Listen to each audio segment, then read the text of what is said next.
30분간 240발의 포탄이 쏟아졌습니다. 하지만 우크라이나군은 단 한 발도 반격하지 못했어요. 적이 어디 있는지 알면서도 손댈 수가 없었습니다. 2024년 4월 16일 새벽 우크라이나 도네츠크 외곽 전선 한국방위사업청 첨단무기체계부 담당관 김준혁, 저는 나토 연합참관단의 일원으로 그 지하 벙커에 서서 현대전의 가장 잔인한 진실을 목격했습니다. 일방적으로 당할 수밖에 없는 전쟁, 그것이 바로 사거리에서 진 전쟁이었습니다. 30초 후 착탄 예상됩니다. 우크라이나군 연락장교가 낮은 목소리로 말했어요. 우리는 지하 벙커 안에서 모니터를 응시했습니다. 화면 속에는 사거리 55km 떨어진 러시아군 자주포 진지가 열화상 카메라에 희미하게 포착되고 있었어요. 그런데 문제는 우크라이나군에게는 그 거리를 타격할 수단이 없다는 것이었습니다. 기갑전력은 이미 2년간의 소모전으로 70% 이상 손실됐고 남은 건 드론뿐이었습니다. 하지만 드론의 작전 반경은 30km, 채공 시간은 40분이 한계였어요. 갑자기 멀리서 천둥 같은 소리가 들렸습니다. 쿵쿵쿵쿵 규칙적이면서도 압도적인 박자였어요. 러시아군 ES-19 자주포 6문이 동시에 화염을 뿜어냈습니다. 1분 후 우리가 서 있던 벙커에서 2km 떨어진 우크라이나군 전초기지에 포탄이 쏟아지기 시작했어요. 한 발, 두 발이 아니었습니다. 30분간 무려 240발의 포탄이 떨어졌습니다. 지상의 모든 것이 흙먼지와 파편으로 뒤덮였어요. 그리고 우크라이나군은 한 발의 반격도 하지 못했습니다. 저들은 자신들 위치가 드러나도 피하지 않고 공격합니다. 왜냐하면 우리가 거리가 있어서 손댈 수 없다는 걸 알거든요. 연락장교가 쓴웃음을 지으며 말했습니다. 그의 눈빛에는 분노보다 무력감이 더 짙게 배어 있었어요. 저는 그 순간 전쟁의 본질을 깨달았습니다. 현대전은 더 이상 용맹이나 희생의 문제가 아니었어요. 사거리와 정확도 그리고 생존성 2, 3요소를 갖추지 못한 쪽은 일방적으로 당할 수밖에 없었습니다. 벙커 밖으로 나왔을 때 저는 작은 드론 한 대가 상공을 배회하는 걸 봤습니다. 중국제 DJI 마빅 3모델을 개조한 폭탄 투하용 드론이었어요. 날개 아래에는 소형 폭탄이 매달려 있었고 조종사는 20대 초반으로 보이는 젊은 병사였습니다. 그는 태블릿 화면을 들여다보며 필사적으로 러시아군 진지를 향해 드론을 날렸어요. 지금 고도 300m, 속도 시속 60km로 전진 중입니다.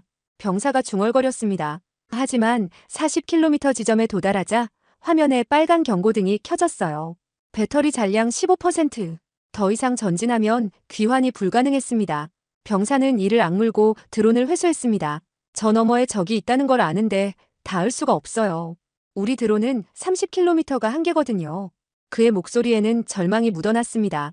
저는 그에게 물었습니다. 만약 드론이 100km를 날아갈 수 있다면? 병사는 고개를 저었어요. 그럼 배터리가 이 시간은 버텨야 하는데 그런 드론은 없습니다. 있다 해도 너무 비싸서 쓸 수가 없어요. 그의 대답은 정확했습니다.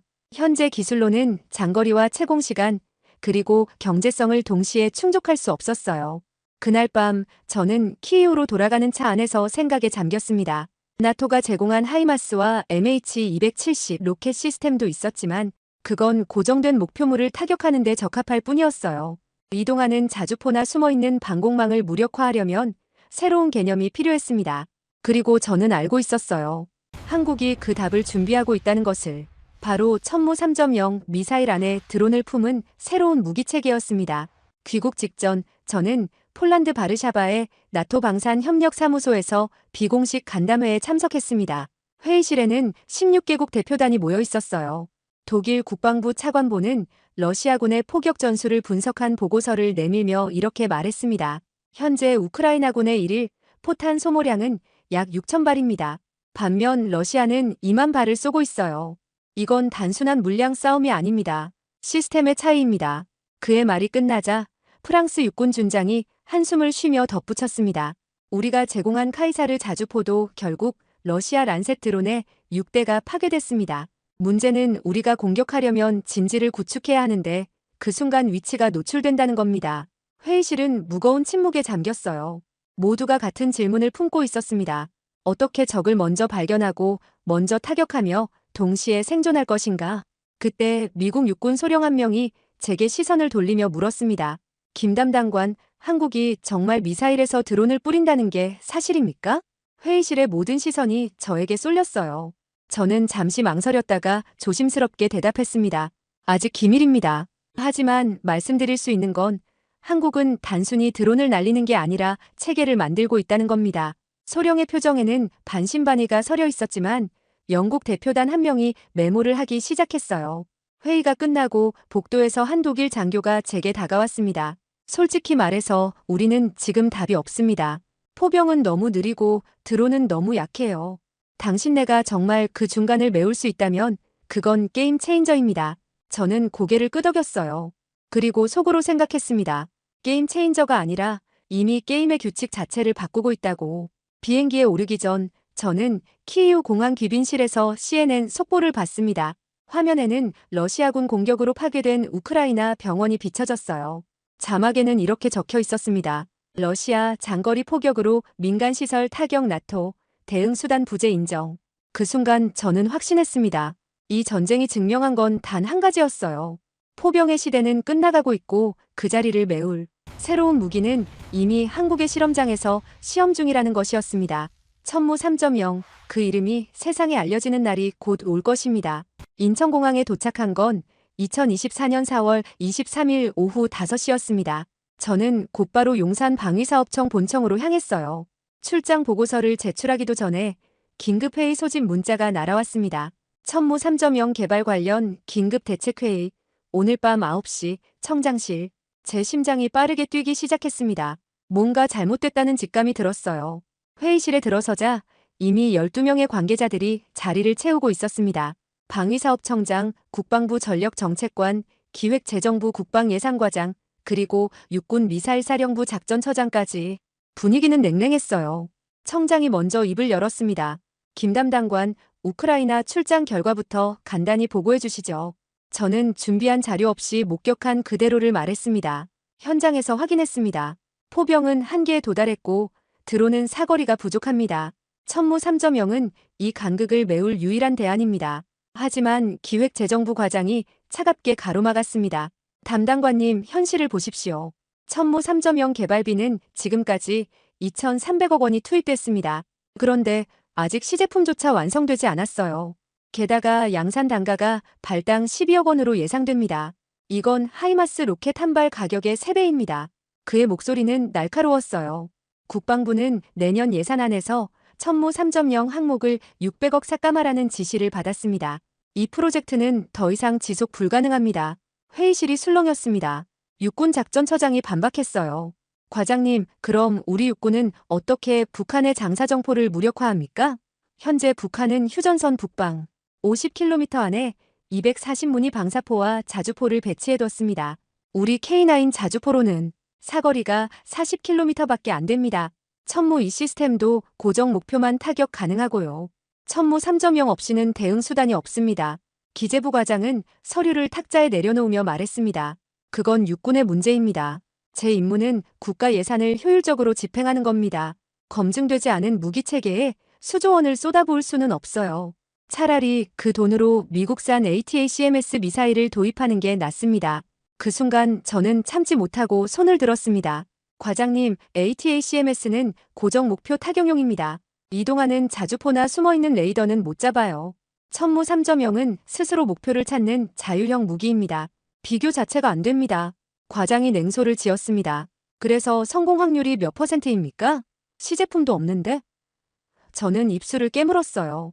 사실 저도 확신할 수 없었습니다. 지난 3년간 시뮬레이션은 수백 번 돌렸지만 실제 발사 시험은 단 한 번도 하지 못했어요. 예산 부족 때문이었습니다. 기술은 검증됐지만 현실은 증명하지 못한 상태였습니다. 청장이 무겁게 입을 열었습니다. 국방부 장관님께서도 이 문제를 심각하게 보고 계십니다. 천무 3.0은 이번 하반기 시험 발사에서 성공하지 못하면 사업 종료입니다. 김 담당관, 시험 일정을 앞당길 수 있겠습니까? 저는 망설였어요. 원래 계획은 10개월 후 시험이었습니다. 하지만 예산이 삭감되면 그 전에 프로젝트가 폐기될 수도 있었어요. 5개월 안에 해보겠습니다. 제가 대답하자 회의실이 조용해졌습니다. 회의가 끝나고 복도에서 육군 작전처장이 제게 다가왔습니다. 담당관님, 정말 5개월 안에 가능합니까? 저는 솔직히 대답했습니다. 모르겠습니다. 하지만 안 하면 이 프로젝트는 죽습니다. 처장은 고개를 끄덕이며 말했어요. 우리 육군이 할 수 있는 건 시험장 지원뿐입니다. 안흥 종합시험장을 우선 배정하겠습니다. 저는 감사 인사를 건넸습니다. 하지만 속으로는 알고 있었어요. 시험장만으로는 부족하다는 것을. 그날 밤 사무실로 돌아와 저는 개발팀장 최현우 박사에게 전화를 걸었습니다. 박사님, 5개월 안에 시제품 완성하고 시험 발사까지 가능합니까? 수화기 너머로 긴 침묵이 흘렀어요. 그리고 그가 말했습니다. 김 담당관님, 솔직히 말씀드리면 70% 확률입니다. 드론 자율비행 알고리즘은 완성됐지만 형상탄 분리 메커니즘이 아직 불안정해요. 진동 테스트에서 10번 중 3번 오작동했습니다. 제 머릿속이 복잡해졌습니다. 70%. 그건 충분한 확률이 아니었어요. 하지만 해야 합니다. 이번이 마지막 기회입니다. 제가 말하자 최 박사가 한숨을 쉬었습니다. 알겠습니다. 팀원들 비상 소집하겠습니다. 대신 한 가지 조건이 있습니다. 실패해도 책임 묻지 마십시오. 우리는 최선을 다할 겁니다. 저는 그 말에 쓴웃음을 지었어요. 실패하면 책임 같은 건 의미가 없었습니다. 프로젝트 자체가 사라질 테니까요. 전화를 끊고 창밖을 바라봤습니다. 서울 야경이 화려하게 펼쳐져 있었어요. 하지만 저는 그 불빛 너머 휴전선 북방 50km에 숨어있는 240무늬 포를 떠올렸습니다. 언젠가 그것들이 불을 뿜으면 서울은 30분 안에 초토화됩니다.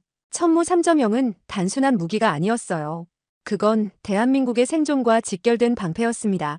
저는 책상 서랍에서 우크라이나 전선에서 찍은 사진 한 장을 꺼냈습니다. 포탄 세례를 받고 파괴된 우크라이나군 진지, 그 앞에 무력하게 서 있던 병사의 모습. 저는 다짐했습니다. 대한민국 군인들을 저렇게 만들지 않겠다고. 2024년 9월 18일 새벽 6시 충남 태안군 안흥 종합시험장. 저는 컨테이너로 된 임시 통제실 안에서 떨리는 손으로 커피를 마셨습니다. 5개월, 정확히는 147일이 지났어요. 그 시간 동안 우리 개발팀은 말 그대로 불가능에 도전했습니다. 최현우 박사와 26명의 엔지니어들은 주말도 없이 밤낮도 없이 달렸습니다. 그리고 오늘 첫 시험 발사의 날이 왔습니다. 통제실 밖으로는 서해 바다가 잔잔하게 펼쳐져 있었어요. 발사대에서 500m 떨어진 곳에 천무 3.0 시제품 1호기가 서 있었습니다. 길이 6m, 직경 430mm의 미사일 안에는 12대의 소형 자율 드론이 접혀진 채 탑재돼 있었어요. 각 드론은 열화상 카메라, 레이저 거리 측정기, 그리고 2.6kg의 형상탄을 장착하고 있었습니다. 총 개발비 2,300억 원, 발당, 제작비 12억 원. 이 한 발에 모든 것이 걸려 있었습니다. 최 박사가 통제실로 들어왔습니다. 그의 눈은 충혈돼 있었어요. 어젯밤에도 못 주무셨습니까? 제가 묻자 그가 쓴웃음을 지었습니다. 주무셨습니까? 저는 새벽 4시까지 알고리즘 최종 점검했습니다. 드론 12대 중 단 한 대라도 오작동하면 실패해요. 그의 손도 미세하게 떨리고 있었습니다. 지난 5개월 우리는 116번의 시뮬레이션과 43번의 부분 시험을 거쳤어요. 하지만 통합시험은 이번이 처음이었습니다. 가장 큰 난제는 형상탄 분리 메커니즘이었습니다. 미사일이 고도 900m에서 탄두를 분리하고 그 안에서 드론 12대가 동시에 전개되는 순간 2, 3초의 과정에서 드론들이 서로 충돌하거나 엉키면 끝이었어요. 초기 테스트에서는 10번 중 3번이 실패했습니다. 최 박사팀은 3개월 동안 분리 각도와 타이밍을 1.2초 단위로 조정했어요. 마지막 시뮬레이션에서는 성공률 85%까지 올랐지만 그것만으로는 부족했습니다. 돌파구는 뜻밖의 곳에서 왔습니다. 팀 막내 연구원 한지민 씨가 조류 군지 비행 패턴을 분석하다가 힌트를 얻었어요. 박사님, 철새들은 동시에 날아오르면서도 절대 부딪히지 않습니다. 각자 미세하게 다른 각도와 속도로 출발하거든요. 그 아이디어를 적용해 각 드론마다 0.1초씩 차등 분리하도록 프로그래밍했습니다. 그리고 마지막 시뮬레이션에서 100번 연속 성공. 드디어 실전 준비가 끝났습니다. 발사 30분 전입니다. 시험장 책임자가 방송으로 알렸습니다. 통제실에는 20명의 관계자들이 모여 있었어요. 방위사업청 부청장, 육군작전처장, 국방과학연구소, 미사일, 부장, 그리고 기획재정부에서 나온 감사관까지. 기재부 감사관은 냉담한 표정으로 자료를 뒤적이고 있었습니다. 단가 12억이면 100발 생산에 1조 2천억입니다. 성공해도 양산 가능성은 별개 문제예요. 그의 말에 아무도 대꾸하지 않았습니다. 모두 성공부터 봐야 했으니까요. 발사 10분 전 카운트다운이 시작됐습니다. 최 박사가 제 옆에 앉으며 낮게 말했어요. 담당관님, 실패하면 제가 책임지겠습니다. 저는 고개를 저었습니다. 박사님, 실패해도 우리는 최선을 다했습니다. 그걸로 충분합니다. 하지만 속으로는 알고 있었어요. 실패하면 천무 3.0 프로젝트는 영원히 폐기되고 3년간의 노력은 물거품이 된다는 것을. 발사 1분 전 최종 점검 완료. 발사 시퀀스 시작. 통제실이 조용해졌습니다. 화면 속 디지털 시계가 초를 세기 시작했어요. 60, 59, 58.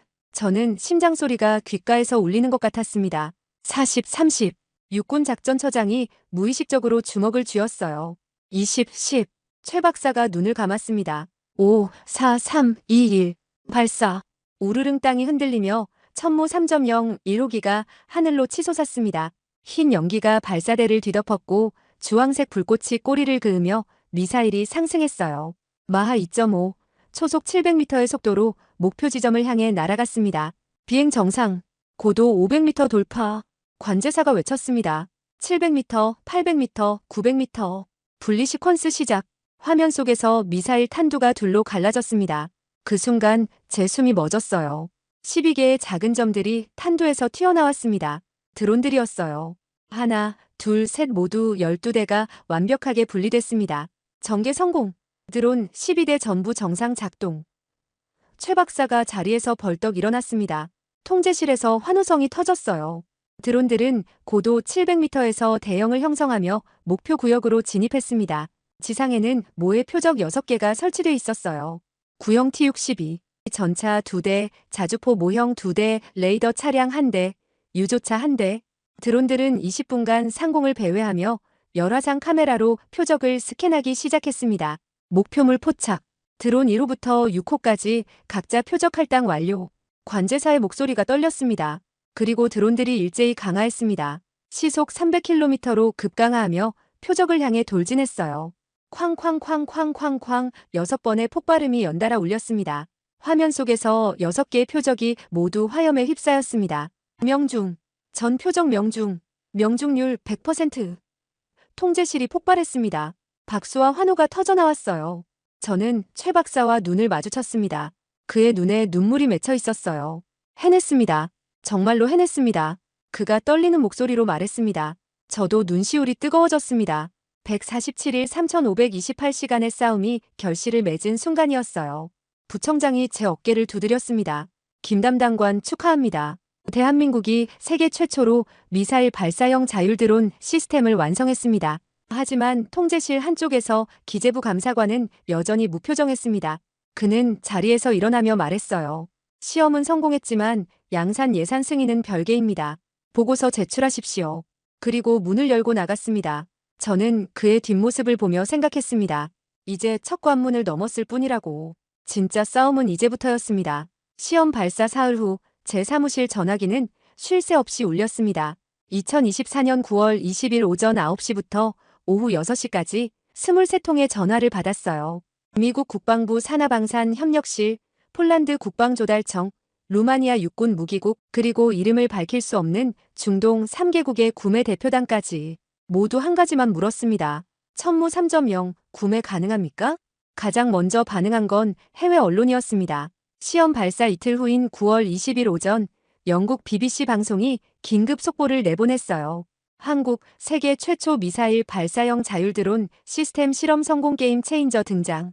기사에는 이렇게 적혀 있었습니다. 한국의 천무 3.0 시스템은 단 1발의 미사일로 6개의 표적을 동시 타격했다. 이는 기존 미사일 체계가 1대1 교환 비율을 보이던 것과 비교해 혁명적 효율성이다. 전문가들은 이 무기가 현대 포병 전술의 패러다임을 바꿀 것으로 전망한다. 이어서 미국 CNN이 심층 분석을 내놨습니다. 화면에는 안흥 시험장에서 촬영된 드론 분리 장면이 슬로우 모션으로 재생되고 있었어요.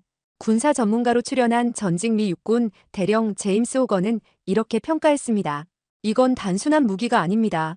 정찰과 타격을 하나로 통합한 완전히 새로운 개념이에요. 우크라이나 전쟁에서 가장 큰 문제였던 먼저 보고 먼저 쏘는 딜레마를 한국이 해결했습니다. 러시아나 중국도 아직 이 수준의 기술은 없습니다. 저는 그날 오후 청와대 국가안보실 브리핑에 소환됐습니다. 안보실장이 저를 포함한 관계자 15명을 모아놓고 말했어요. 대통령 각하께서 매우 기뻐하십니다. 천무 3.0은 단순한 무기 개발이 아니라 국가 위상 제고의 상징입니다. 현재 해외 문의가 폭주하고 있다는데 수출 가능성은 어떻습니까?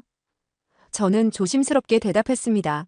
기술적으로는 가능합니다. 하지만 아직 양산 체계가 구축되지 않았고 국내 배치도 완료되지 않은 상태입니다. 안보실 차장이 끼어들었습니다. 그렇다면 우선순위를 정해야 합니다. 국내 배치가 먼저입니까? 수출이 먼저입니까? 그 질문에 회의실이 조용해졌어요. 육군 작전처장이 먼저 입을 열었습니다. 당연히 국내 배치가 최우선입니다. 북한 장사정포 위협은 현실이고 우리 육군은 이 무기가 절실합니다. 하지만 외교부 군축과장이 다른 의견을 냈어요. 국제 정세를 고려하면 우방국 우선 공급도 검토해야 합니다. 특히 폴란드와 루마니아는 나토 회원국이자 우크라이나 지원 전선입니다. 전략적 가치가 큽니다. 그때 산업통상자원부 방산수출과장이 구체적인 숫자를 제시했습니다. 현재 비공식 타진만 해도 잠재 수출액이 10조 원을 넘습니다. 아랍에미리트와 사우디아라비아는 각각 200발씩 도입 의향을 밝혔어요. 단가 12억 원 기준으로 4,800억 원입니다. 폴란드는 300발 3,600억 원 규모를 원합니다. 이건 단순 수출이 아니라 한국 방산의 위상을 한 단계 끌어올릴 기회입니다. 숫자를 듣는 순간 회의실 분위기가 달라졌어요. 10조 원, 그건 무시할 수 없는 규모였습니다. 하지만 저는 불안했습니다. 기술 유출 가능성 때문이었어요. 실장님, 한 가지 우려되는 점이 있습니다. 천무 3.0의 핵심은 자율비행 알고리즘과 다중 표적 동시 타격 기술입니다. 이게 중국이나 러시아에 넘어가면 우리의 기술적 우위가 사라집니다. 안보실장이 고개를 끄덕였어요. 그래서 수출 승인은 매우 신중하게 할 겁니다. 일단 나토 회원국과 전통 우방국에만 제한하고 핵심 소프트웨어는 블랙박스 처리해서 역설계가 불가능하도록 하십시오. 회의가 끝나고 복도에서 산업부 과장이 제게 다가왔습니다. 담당관님, 솔직히 말하면 정부는 지금 수출에 굉장히 적극적입니다. 경제가 어려운 시기에 10조 원 규모 수출은 무시할 수 없거든요. 양산 계획 언제쯤 나옵니까? 저는 정직하게 대답했어요. 빨라야 내년 상반기입니다. 지금은 시제품 1대뿐이고 생산 라인 구축에만 6개월이 걸립니다. 과장이 난처한 표정을 지었습니다. 그럼 바이어들이 기다려줄까요? 경쟁국들도 비슷한 기술을 개발 중일 텐데. 그날 저녁 사무실로 돌아오니 이메일이 63통 쌓여 있었습니다. 대부분 해외 방산업체와 정부기관에서 온 문의였어요. 가장 눈에 띄는 건 미국 로키드 마틴 부사장 명의의 메일이었습니다. 천무 3.0 기술 협력 및 공동 생산 가능성 논의 희망. 미국 최대 방산업체가 한국 기술에 손을 내민 겁니다. 5년 전만 해도 상상할 수 없던 일이었어요. 저는 창밖을 내다봤습니다. 서울 도심 빌딩들에 불이 하나둘 켜지고 있었어요. 그 빛들을 보며 생각했습니다. 우리는 이제 무기를 사는 나라에서 파는 나라가 됐다고. K9 자주포, 천공 미사일, 그리고 이제 천무 3.0까지. 한국 방산은 세계 5위권으로 도약했습니다. 하지만 동시에 부담도 커졌어요. 세계가 주목하면 적들도 주목한다는 것, 그 사실을 저는 잘 알고 있었습니다. 그날 밤 11시 최현우 박사에게서 문자가 왔습니다.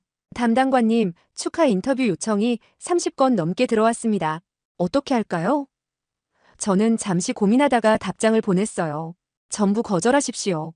우리는 아직 성공한 게 아닙니다. 시험 1회 성공했을 뿐입니다. 박사에게서 금방 답이 왔습니다. 알겠습니다. 그런데 하나 걱정되는 게 있습니다. 중국 관영 매체가 오늘 천무 3.0 관련 기사를 냈는데 논조가 심상치 않습니다. 저는 곧바로 중국 황구시보 웹사이트에 접속했습니다. 기사 제목은 이랬어요. 한국 신형 무기, 동북아 군비 경쟁 촉발 우려 중국 전문가, 지역 안정 위협 지적. 기사는 천무 3.0을 공격적 무기 체계로 규정하며 한국이 미국의 사주를 받아 중국을 겨냥한 무기를 개발했다고 주장했어요. 마지막 문장이 특히 신경 쓰였습니다. 중국은 주변국의 군사적 도발에 대해 필요한 조치를 취할 것이다. 제 등에 식은땀이 흘렀습니다. 우리는 북한을 막기 위해 무기를 만들었는데 중국은 자신들을 겨냥한 것으로 받아들이고 있었어요. 그리고 중국에 필요한 조치가 무엇을 의미하는지 저는 너무 잘 알고 있었습니다. 기술 탈취, 사이버 공격, 외교적 압박. 승리의 기쁨은 짧았고 새로운 전쟁의 서막이 오르고 있었습니다. 2024년 10월 5일 오전 6시 저는 긴급 호출을 받았습니다. 국가정보원 대테러센터 상황실로 즉시 출석하라는 지시였어요. 이유는 설명하지 않았습니다. 저는 불길한 예감에 서둘러 차를 몰았습니다. 상황실에 도착하니 이미 10명의 관계자들이 심각한 표정으로 모여 있었어요. 국정원 차장, 국방부 정보본부장, 사이버작전사령부 작전처장, 그리고 방위사업청 보안담당관까지. 차장이 스크린을 켰습니다. 화면에는 낯선 코드 문자열이 빼곡히 적혀 있었어요. 어제 새벽 3시부터 오전 5시까지 방위사업청과 국방과학연구소 서버에 총 3,782회의 해킹 시도가 있었습니다. 발신지는 중국 광둥성 선전시로 추정됩니다. 차장의 목소리가 차갑게 가라앉았어요. 타겟은 명확했습니다. 천무 3.0 관련 설계도면, 알고리즘 소스코드, 시험 데이터. 우리가 막지 못했다면 핵심 기술이 통째로 넘어갈 뻔했습니다. 제 심장이 쿵쾅거렸습니다. 피해 규모는 어느 정도입니까? 사이버사 작전처장이 대답했어요. 다행히 2중 3중 방화벽 덕분에 실제 유출은 없었습니다. 하지만 이건 시작일 뿐입니다. 해킹 패턴을 분석한 결과 중국 인민해방군 6001 부대 소속으로 확인됐습니다. 국가 차원의 조직적 공격이에요. 6001 부대, 중국 최정예 사이버 부대였습니다. 그들이 움직였다는 건 중국 정부가 공식적으로 천무 3.0을 위협으로 간주했다는 의미였어요. 국정원 차장이 또 다른 문서를 꺼냈습니다. 더 심각한 건 이겁니다. 화면에는 중국 외교부 공식 성명이 떠올랐어요. 이틀 전인 10월 3일자 브리핑 내용이었습니다. 중국 외교부 대변인 왕원빈은 기자회견에서 이렇게 말했습니다. 한국의 이른바 천무 3.0은 공격형 무기이며 동북아 군사 균형을 깨뜨리는 위험한 시도다. 중국은 한국이 이 무기 체계를 제3국에 수출하는 것을 결코 용인하지 않을 것이며 모든 필요한 조치를 검토 중이다. 차장이 설명을 이었습니다. 중국은 지금 두 가지를 두려워합니다. 하나는 천무 3.0이 대만에 수출되는 것, 또 하나는 한국이 이 기술로 미국과의 군사 협력을 강화하는 겁니다. 그래서 선제적으로 압박하고 있어요. 이미 베이징 주재 한국 대사를 불러 공식 항의했고 우리 방산 업체에 대한 중국 내 사업 제재 가능성까지 거론했습니다. 저는 입술을 깨물었습니다. 중국의 경제 보복, 그건 단순한 위협이 아니었어요. 회의가 끝나고 용산 청사로 돌아오니 더 큰 폭탄이 기다리고 있었습니다. 국방부 장관 명의의 긴급 지시문이었어요. 천무 3.0 해외 수출 전면 재검토. 중국과의 외교적 마찰 최소화를 위해 양산 및 수출 계획 잠정 보류. 문서를 읽는 순간 제 손이 떨렸습니다. 보류라니, 그럼 지금까지의 노력이 전부 물거품이 된다는 말인가요? 저는 곧바로 국방부 정책실장에게 전화를 걸었습니다. 실장님, 이게 무슨 뜻입니까? 시험은 성공했고 바이어들은 줄을 서 있습니다. 지금 멈추면 모든 게 끝납니다. 실장의 목소리는 무겁고 피곤했어요. 김 담당관, 현실을 보십시오. 중국은 우리 수출액의 25%를 차지합니다. 만약 중국이 경제 보복에 나서면 천무 3.0 수출로 얻는 10조 원보다 잃는 게 더 큽니다. 대통령실과 외교부가 신중론을 펴고 있어요. 적어도 6개월은 수출을 자제하라는 겁니다. 6개월이면 경쟁국들이 따라잡습니다. 제가 항변하자 실장이 한숨을 쉬었습니다. 그것도 알고 있습니다. 하지만 정치는 기술과 다릅니다. 지금은 미중 갈등이 최고조예요. 한국이 어느 편에 서느냐가 국가 생존과 직결됩니다. 천무 3.0 하나 때문에 중국과 전면전을 벌일 수는 없어요. 전화를 끊고 나니 허탈했습니다. 우리는 기술로 이겼지만 정치로 지고 있었어요. 오후 3시 청와대에서 비공개 안보 회의가 열렸습니다. 저도 배석자로 참석했어요. 대통령이 직접 주재하는 회의였습니다. 대통령이 먼저 말문을 열었어요. 천무 3.0은 분명 대단한 성과입니다. 하지만 외교적 파장이 예상보다 큽니다. 중국이 이렇게까지 강하게 나올 줄 몰랐어요. 외교부 장관, 중국 측 입장을 정리해 주십시오. 외교부 장관이 서류를 펼쳤습니다. 각하, 중국은 천무 3.0을 동북아 군비 경쟁의 촉매제로 보고 있습니다. 특히 대만에 이 무기가 넘어가는 걸 극도로 경계하고 있어요. 베이징 소식통에 따르면 중국 공산당 정치국에서 이 문제를 직접 논의했다고 합니다. 시진핑 주석이 직접 한국의 경솔한 행동을 묵과할 수 없다고 언급했다는 정보도 있습니다. 회의실이 무거워졌어요. 시진핑이 직접 언급했다는 건 이미 최고 위급 사안이 됐다는 뜻이었습니다. 국가안보실장이 조심스럽게 의견을 냈어요. 각하, 하지만 미국 입장도 고려해야 합니다. 미국은 천무 3.0을 인도 태평양 전략의 중요 자산으로 보고 있습니다. 만약 우리가 중국 눈치를 보며 수출을 포기하면 미국과의 신뢰에 금이 갑니다. 대통령이 고개를 저었어요. 둘 다 이룰 수는 없습니다. 절충안이 필요해요. 우선 6개월간은 수출을 보류하고 그 사이 중국과 외교적 협상을 시도합시다. 국방부는 양산은 계속 진행하되 대외 홍보는 최소화하십시오. 회의가 끝난 후 저는 복도에서 육군작전처장과 마주쳤습니다. 그의 얼굴은 붉게 달아올라 있었어요. 담당관님, 이게 말이 됩니까? 북한 위협은 현실인데 중국 눈치 보느라 우리 군 전력 증강을 멈춘다? 이건 주객전도입니다. 저도 답답했습니다. 처장님 말씀이 맞습니다. 하지만 지금은 제가 할 수 있는 게 없습니다. 처장이 주먹을 쥐었어요. 그럼 우리 병사들은 어떻게 합니까? 전쟁 나면 중국이 막아줍니까? 사무실로 돌아오니 최현우 박사에게서 문자가 와 있었습니다. 담당관님, 개발팀 사기가 바닥입니다. 모두 왜 멈춰야 하는지 이해 못하고 있습니다. 저는 전화를 걸었어요. 박사님, 팀원들에게 전해주십시오. 우리는 잠시 멈추는 것뿐입니다. 포기하는 게 아닙니다. 이 기술은 반드시 빛을 볼 겁니다. 박사가 무겁게 대답했습니다.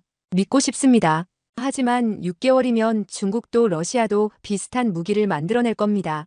우리의 기술적 우위는 그때까지 유지될까요?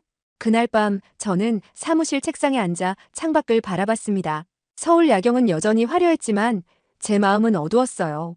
우리는 기술로는 세계 최고였지만 정치적 압박 앞에서는 한없이 약했습니다. 중국은 경제력으로 우리를 올감했고 미국은 전략적 이익만을 바라봤습니다. 그 틈바구니에서 한국은 선택을 강요받고 있었어요.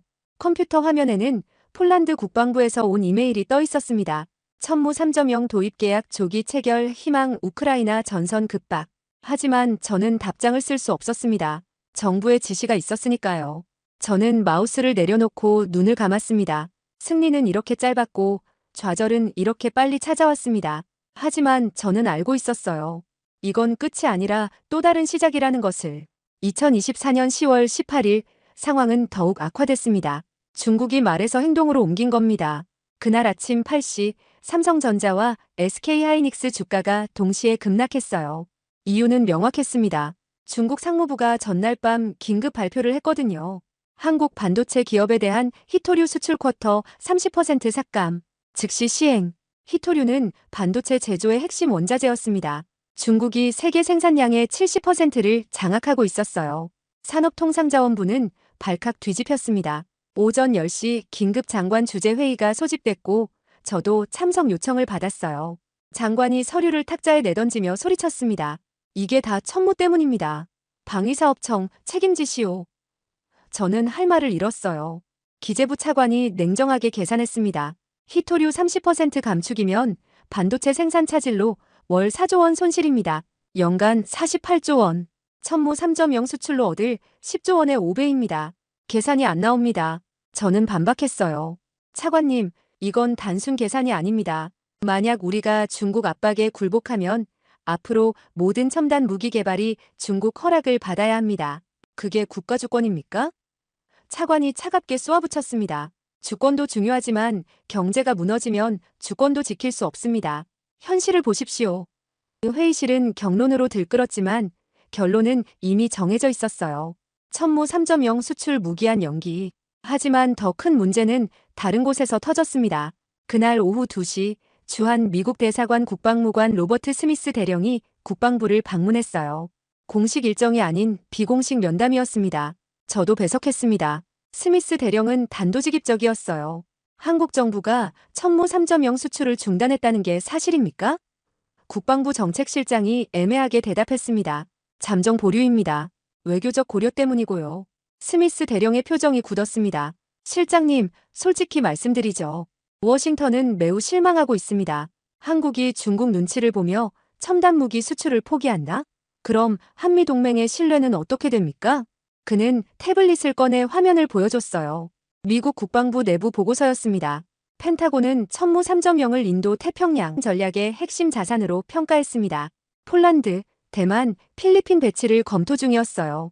그런데 한국이 중국 압박에 굴복하면 미국은 차선책을 찾을 수밖에 없습니다. 차선책이 뭡니까? 제가 묻자 스미스가 냉소를 지었습니다. 미국이 직접 개발합니다. 이미 레이시온과 노스럽 그루먼이 비슷한 개념의 시스템을 설계 중입니다. 6개월 안에 프로토타입 나옵니다. 그럼 한국 기술은 시장성을 잃죠. 더 솔직히 말하면 한국이 믿을 수 없는 파트너라면 미국은 다른 선택을 할 겁니다. 그의 말은 명확한 경고였어요. 우리가 움직이지 않으면 미국이 먼저 움직인다는. 회의가 끝나고 복도에서 실장이 제게 말했습니다. 김 담당관, 이건 게임이 아닙니다. 미국과 중국 사이에서 우리는 샌드백입니다. 어느 쪽을 택해도 얻어맞아요. 저는 고개를 끄덕였어요. 하지만 속으로는 생각했습니다. 그럼 제3의 길은 없는가? 우리만의 길은. 그날 저녁 6시, 저는 예상치 못한 전화를 받았습니다. 폴란드 국방부 무기국장 야누시 코발스키였어요. 그는 급박한 목소리로 말했습니다. 김 담당관, 저는 지금 바르샤바에 있습니다. 한국 정부가 수출을 막아도 우리는 천물을 원합니다. 비공식적으로라도 방법이 없습니까? 저는 난감했어요. 국장님, 정부 방침상 지금은 불가능합니다. 코발스키가 한숨을 쉬었습니다. 이해합니다. 하지만 현장을 보십시오. 우크라이나는 지금 이 순간도 포격당하고 있어요. 우리는 다음 타깃입니다. 정치가 전쟁을 막아주진 않습니다. 전화를 끊고 나니 가슴이 답답했습니다. 코발스키의 말이 제 머릿속을 맴돌았어요. 정치가 전쟁을 막아주진 않는다. 그 말은 옳았습니다. 북한의 장사정포는 지금도 휴전선 북방에 조준돼 있고 러시아는 우크라이나를 유린하고 있었어요. 하지만 우리는 중국 눈치, 미국 눈치만 보고 있었습니다. 밤 9시 최현우 박사가 사무실로 찾아왔습니다. 그의 얼굴은 초췌했어요. 담당관님, 팀원 3명이 사표를 냈습니다. 이유는 같습니다. 개발한 무기가 창고에만 쌓인다면 의미가 없다고. 저는 책상에 주저앉았습니다. 3년간 함께 달려온 팀원들이 떠나간다는 게 믿기지 않았어요. 박사님은 어떻게 생각하십니까? 박사가 창밖을 바라보며 말했습니다. 솔직히 말하면 저도 회의적입니다. 우리가 기술로 이겼지만 정치로 졌어요. 이게 대한민국의 한계일까요? 그 순간 제 머릿속에 한 가지 생각이 스쳤습니다. 한계가 아니라 우리가 프레임에 갇혀 있는 거라고. 중국이 원하는 건 대만 수출 차단이고 미국이 원하는 건 동맹국으로서의 역할이었어요. 그렇다면 중간 지점은 나토 국가에만 제한적으로 수출하고 대만과 중국 주변국은 제외하는 건? 그럼 중국의 핵심 우려를 해소하면서도 미국과의 신뢰는 유지할 수 있었습니다. 박사님, 사표는 제가 보류시키겠습니다. 그리고 일주일만 기다려 주십시오. 제가 돌파구를 찾아보겠습니다. 박사가 의아한 표정을 지었어요. 무슨 방법입니까? 저는 확답할 수 없었습니다. 하지만 최소한 시도는 해봐야 했어요. 전략적 모호성입니다. 우리가 양쪽 모두의 요구를 완전히 들어줄 수는 없지만 양쪽 모두를 완전히 적으로 만들 필요도 없습니다. 다음 날 아침 저는 국가안보실 실장에게 비공개 면담을 요청했습니다. 실장실에 들어서자 그가 피곤한 얼굴로 저를 맞았어요. 김 담당관, 무슨 일입니까? 저는 준비한 문서를 내밀었습니다. 실장님, 제3의 길이 있습니다. 천무 3.0 수출을 전면 금지하는 게 아니라 전략적으로 통제하는 겁니다.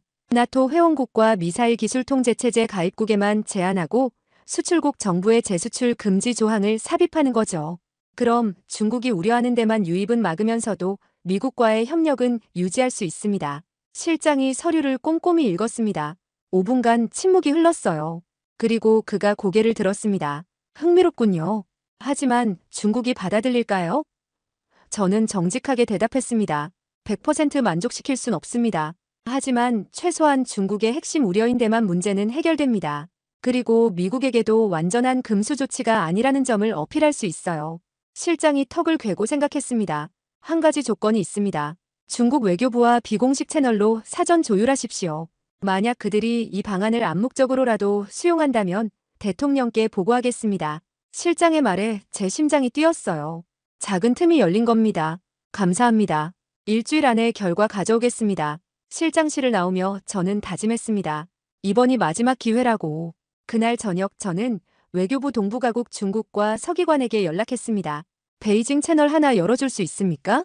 비공식으로. 서기관이 조심스럽게 물었어요. 어떤 의제입니까? 저는 간단히 설명했습니다. 천무 3.0 수출 통제 방안. 대만 제외 조건. 서기관이 잠시 망설이다가 대답했습니다. 48시간 드리겠습니다. 중국 측 반응 확인해보죠. 전화를 끊고 창밖을 바라봤습니다. 서울 야경은 여전히 아름다웠어요. 하지만 그 빛 뒤에는 보이지 않는 전쟁이 벌어지고 있었습니다. 기술의 전쟁, 외교의 전쟁, 생존의 전쟁. 저는 이제 그 전장의 한복판에 서 있었습니다. 그리고 물러설 곳은 없었어요. 앞으로 나아가거나 무너지거나. 저는 전진을 택했습니다. 2024년 10월 23일 오후 2시 베이징 차오양구 한 호텔 커피숍. 저는 중국 외교부 아시아국 부국장 리창밍을 마주 앉아 있었습니다. 공식 기록에는 남지 않을 비공식 면담이었어요. 리 부국장은 50대 중반의 노련한 외교관이었습니다. 그는 차를 한 모금 마시고 조심스럽게 입을 열었어요. 김 담당관, 우리는 한국을 적대시하는 게 아닙니다. 다만 대만 문제만큼은 양보할 수 없어요. 저는 준비한 문서를 펼쳤습니다. 부국장님, 한국도 그 점을 이해합니다. 그래서 이 방안을 제시합니다. 문서에는 명확히 적혀 있었어요. 천무 3.0 수출 대상국, 나토 회원국 및 미사일 기술 통제체제 가입국의 한정. 대만, 일본, 필리핀 제외. 수출 계약서에 제3국 재수출 금지 조항 의무 삽입. 리 부국장이 서류를 꼼꼼히 읽었습니다. 10분간 침묵이 흘렀어요. 일본도 제외합니까? 그가 물었습니다. 저는 고개를 끄덕였어요. 네. 동북아 3국에는 수출하지 않습니다. 이건 중국의 안보 우려를 존중하는 제스처입니다. 리 부국장의 표정이 약간 누그러졌어요. 한 가지 더 확인하죠. 미국이 이 무기를 대만에 재수출하는 건? 저는 단호하게 대답했습니다. 계약서에 명시합니다. 만약 재수출이 확인되면 한국은 즉시 기술 지원과 부품 공급을 중단합니다. 이건 법적 구속력이 있습니다. 리 부국장이 핸드폰을 꺼내 누군가에게 중국어로 짧게 통화했어요. 아마 베이징 본부였을 겁니다. 5분 후 그가 전화를 끊고 말했습니다. 우리 정부는 이 방안을 암묵적으로 받아들일 수 있습니다. 하지만 한 가지 조건이 있어요. 폴란드 첫 수출 시 중국 관영 매체가 한국이 중국의 안보 우려를 고려했다는 논평을 낼 겁니다. 한국 정부는 이에 반박하지 마십시오. 저는 잠시 고민했어요. 체면 싸움이었지만 실리를 얻기 위해서는 필요했습니다. 알겠습니다. 악수를 나누고 호텔을 나왔습니다. 제 손이 떨렸어요. 첫 관문을 통과한 겁니다. 바로 인천행 비행기에 올랐습니다. 기내에서 저는 국가안보실 실장에게 보고 문자를 보냈어요. 베이징 채널 성공. 중국 측 암묵적 동해 확보. 조건부 수출 가능. 10분 후 실장에게서 답장이 왔습니다. 잘했습니다. 내일 오전 청와대 보고 준비하십시오. 2024년 10월 24일 오전 10시 청와대 본관 2층 집무실. 대통령이 직접 주재하는 소규모 회의였습니다. 참석자는 5명 뿐이었어요.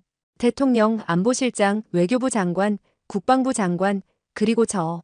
대통령이 제 보고를 듣고 고개를 끄덕였습니다. 잘 해결했습니다. 중국의 체면도 세워주고 우리 실리도 챙긴 거군요.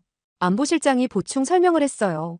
카카, 이 방안이면 미국도 반대하기 어렵습니다. 나토 국가 수출은 미국의 인태 전략과도 맞아떨어지니까요. 대통령이 결정을 내렸습니다. 좋습니다. 천무 3.0 수출 재개를 승인합니다. 단 조건은 철저히 지켜야 합니다. 외교부는 미국 측에 사전 브리핑하고 국방부는 폴란드와 계약 절차를 신속히 진행하십시오. 회의실에 안도의 분위기가 흘렀어요. 외교부 장관이 말했습니다. 카카, 히토류 문제는 어떻게 합니까? 대통령이 미소를 지었어요. 중국이 먼저 완화할 겁니다. 우리가 양보했으니까요. 산업부를 통해 비공식 접촉하십시오. 회의가 끝나고 저는 곧바로 최현우 박사에게 전화를 걸었습니다. 박사님, 수출 재개됩니다. 사표 낸 팀원들 복귀시킬 수 있습니까? 박사의 목소리가 밝아졌어요. 정말입니까? 어떻게 하신 겁니까? 저는 간단히 설명했습니다. 박사가 감탄하며 말했어요. 담당관님, 당신은 기술자가 아니라 전략가입니다. 팀원들에게 바로 연락하겠습니다. 이틀 후인 10월 26일 극적인 일이 벌어졌습니다. 중국 상무부가 히토류 수출 쿼터 삭감 조치를 전격 철회한 겁니다. 공식 이유는 공급망 안정화를 위한 조치였지만 실제로는 외교적 거래였어요. 한국 증시는 즉각 반등했습니다. 삼성전자와 SK하이닉스 주가가 이틀 만에 8% 상승했어요. 경제계는 안도했고 산업부 장관은 방위사업청에 감사 전화까지 걸어왔습니다. 그 같은 날 오후 폴란드 바르샤바, 폴란드 국방부 본청에서 역사적인 계약 체결식이 열렸습니다. 저는 한국 측 대표로 참석했어요. 폴란드 국방부 장관 마리우시 브와슈차크가 계약서에 서명했습니다. 천무 3.0 200발 구매 계약, 총액 2조 4천억 원. 계약서에는 특별 조항이 추가돼 있었어요. 제3국 재수출 절대 금지, 위반 시 기술 지원 및 부품 공급 즉시 중단. 부하 슈차크 장관이 제 손을 잡으며 말했습니다. 김 담당관, 이 무기는 유럽의 안보를 지킬 겁니다. 감사합니다. 계약 체결 직후 유럽 언론들이 일제히 보도를 쏟아냈어요. 영국 파이낸셜 타임스는 일면 톱 기사로 다뤘습니다. 한국, 중국 압박 극복하고 천무 3.0 첫 수출 전략적 외교의 승리. 기사는 이렇게 분석했어요.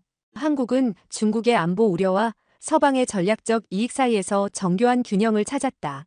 대만을 제외하면서도 나토 국가에는 공급하는 방식으로 양측 모두를 만족시킨 외교적 성과다. 이는 중견국 외교의 모범 사례로 기록될 것이다.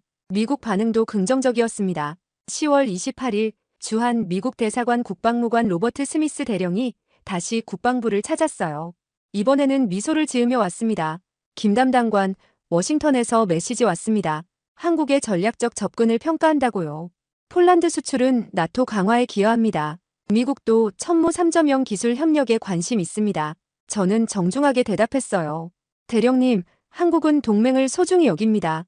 하지만 이번 일로 배웠습니다. 우리만의 길도 필요하다는 것을요. 스미스가 고개를 끄덕였습니다. 그게 바로 성숙한 동맹입니다. 미국은 한국이 주체적으로 판단하길 원해요. 앞으로도 협력 기대합니다. 그는 악수를 청하며 떠났습니다. 저는 그의 뒷모습을 보며 생각했어요. 우리는 더 이상 선택을 강요받는 약소국이 아니라고. 우리도 게임의 룰을 만들 수 있다고. 10월 30일 방위사업청 대회의실에서 긴급 전체 회의가 열렸습니다. 청장이 단상에 올라 발표했어요. 천무 3.0 폴란드 첫 수출 계약 체결 완료. 향후 루마니아 150발, 노르웨이 100발 추가 협상 진행 중. 예상 수출액 5조 원 돌파. 회의실에서 박수가 터져나왔습니다. 청장이 이어 말했어요. 이 모든 건 김준혁 담당관과 개발팀의 헌신 덕분입니다.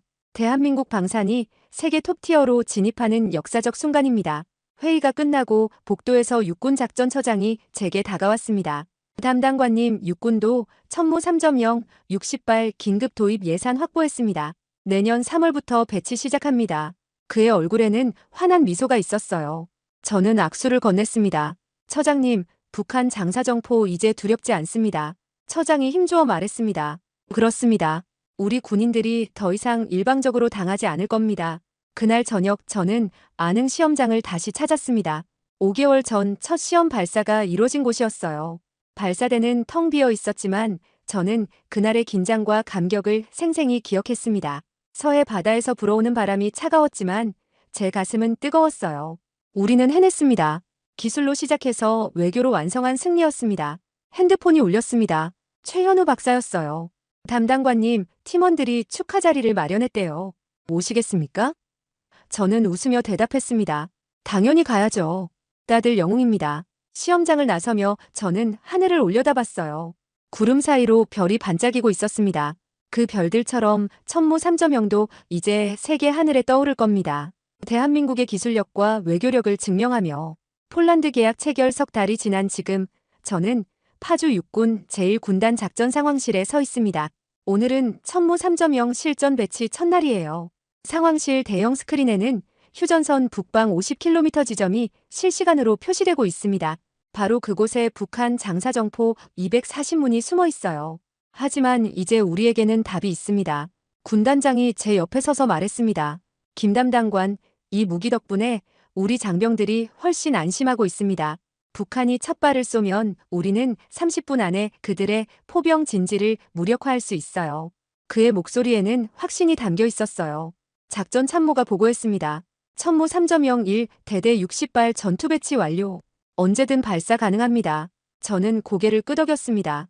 3년간의 여정이 이 순간으로 귀결됐어요. 그날 오후 국방부 브리핑룸에서 기자회견이 열렸습니다. 장관이 단상에 올라 발표했어요.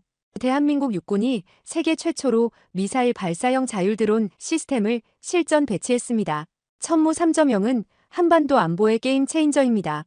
우리는 더 이상 일방적으로 위협받지 않습니다. 기자들의 카메라 플래시가 터졌습니다. 한 기자가 질문했어요. 장관님, 북한의 반응은 어떻습니까? 장관이 단호하게 대답했습니다. 북한은 이미 알고 있습니다. 그들의 장사정포가 더 이상 우위를 점하지 못한다는 것을요. 같은 시각 서울 여의도 증권가는 열기로 가득했습니다. 한화에어로스페이스와 LIG넥스원 주가가 동반 상승했어요.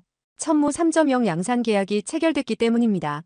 연간 200발 생산, 총 2조 4천억 원 규모. 증권 애널리스트들은 앞다퉈 보고서를 냈습니다. 한국방산, 글로벌 톱 3진입 가시화. 경제 전문가들도 입을 모았어요. 천무 3.0은 단순한 무기가 아니라 한국이 기술 강국임을 증명하는 상징입니다. 국제 반응은 더욱 뜨거웠습니다. 미국 워싱턴 포스트가 특집 기사를 실었어요. 한국의 천무 3.0, 현대전의 패러다임 전환 포병 시대의 종말 고하다. 기사는 상세히 분석했습니다. 우크라이나 전쟁에서 드러난 전장의 딜레마를 한국이 기술로 해결했다. 먼저 보고 먼저 쏘고 살아남는 것. 천무 3.0은 이 삼박자를 완벽히 구현했다. 미국 국방부조차 한국 기술을 벤치마킹하고 있다. 프랑스 르몽드도 일면에 실었어요. 한국 무기 수입국에서 수출 강국으로 30년 만에 대반전. 기사는 감동적이었습니다.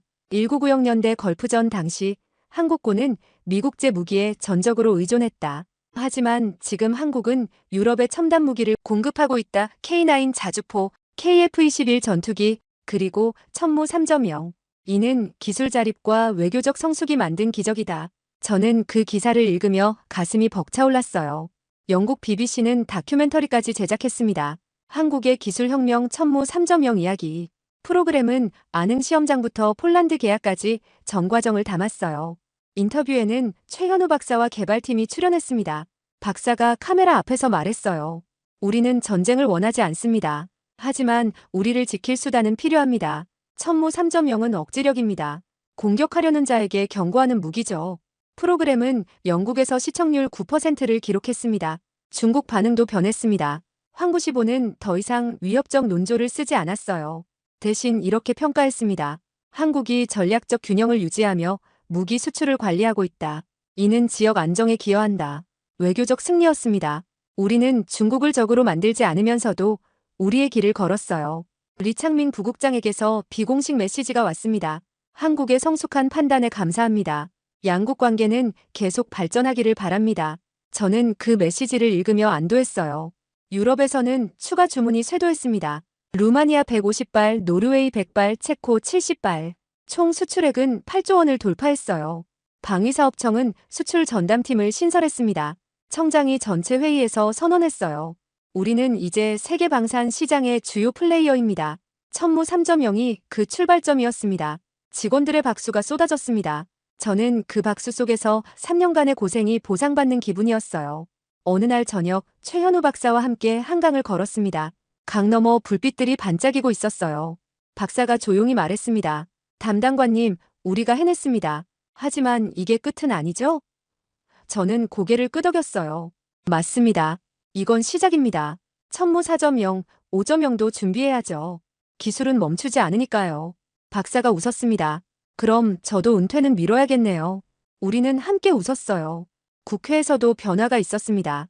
여야를 떠나서 천무 3.0을 칭찬했어요. 국방위원회 야당 간사가 본회의에서 발언했습니다. 여야를 떠나 천무 3.0은 대한민국의 자랑입니다. 개발팀과 관계자들에게 경의를 표합니다. 여당 의원이 특별 결의안을 발의했어요. 천무 3.0 개발 유공자 국가포상 추진건 만장일치로 통과됐습니다. 저는 그 소식을 듣고 팀원들에게 연락했어요. 여러분 덕분입니다. 국가가 인정합니다. 청와대에서 포상식이 열렸습니다. 대통령이 직접 훈장을 수여했어요. 최현우 박사는 과학기술 훈장, 저는 산업포장을 받았습니다. 대통령이 제 손을 잡으며 말했어요. 김 담당관, 당신은 기술자이자 외교관이었습니다. 대한민국의 위상을 높였어요. 저는 고개를 숙였습니다. 까카, 이건 제 혼자 힘이 아닙니다. 팀 전체의 승리입니다. 대통령이 미소 지었어요. 그 겸손함이 당신을 더 빛나게 합니다. 포상식이 끝나고 저는 혼자 용산 전쟁기념관을 찾았습니다. 6.25 전쟁 전시관 앞에 섰어요.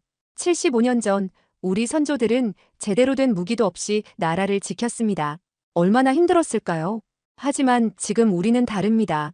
우리는 우리 손으로 만든 무기로 우리를 지킵니다. 더 나아가 우방국까지 돕고 있어요. 이게 바로 대한민국의 성장이었습니다. 핸드폰이 울렸습니다. 폴란드 야누시 코발스키 국장이었어요. 김 담당관, 천무 3.0 첫 배치 완료했습니다. 폴란드 육군이 자신감을 되찾았어요. 진심으로 감사합니다. 저는 웃으며 대답했습니다. 국장님, 우리 무기가 평화를 지키는 데 쓰이길 바랍니다. 코발스키가 진지하게 말했어요. 그럴 겁니다. 억지력이 전쟁을 막습니다. 사무실로 돌아와 창밖을 바라봤습니다. 서울 야경은 언제나처럼 아름다웠어요. 하지만 이제 그 불빛들은 다르게 보였습니다. 천무 3.0이 지키는 도시, 우리 기술이 보호하는 나라.